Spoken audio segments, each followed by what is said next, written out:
সাংবাদিকক এচাম ব্যক্তিয়ে আক্ৰমণ কৰিলে, সেই চাম ব্যক্তিক আকৌ আন এটা সাংবাদিক গোষ্ঠীয়ে প্ৰতিৰক্ষা দি আছে, ৰক্ষণাবেক্ষণ দি আছে। গতিকে সাংবাদিকৰ মাজত একতাটো লাগিব, হয় নহয়?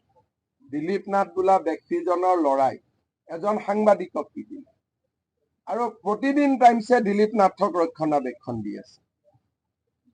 তাৰমানে সাংবাদিকৰ মাজতে একতা নাই। আপোনালোকৰো অৱস্থা আমাৰ দৰে হৈছে, কংগ্ৰেছ, বিজেপি, এজিপি, BPF। গতিকে আপোনালোকৰ মাজটোতো এতিয়া দেখা পালে আমাৰ কিজানি কমেই। এতিয়া আমি দুইটা বেলেগে ইলেকশ্যন খেলি, তথাপি ইউজিদা মই থিয় হৈ আছো। আমাৰ মাজত একতা বেছি, আপোনালোকৰ মাজত একতা কম। এতিয়া একতা ক'ত আছে? টিভিখন দেখিলে গম পাই যে একতা আছে।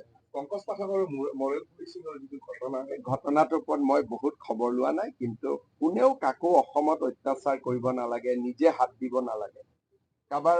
কিন্তু এইটো নহয়, চুলি কেনেকে আহিব পাৰে সেইটো মই বুজি নাপাওঁ।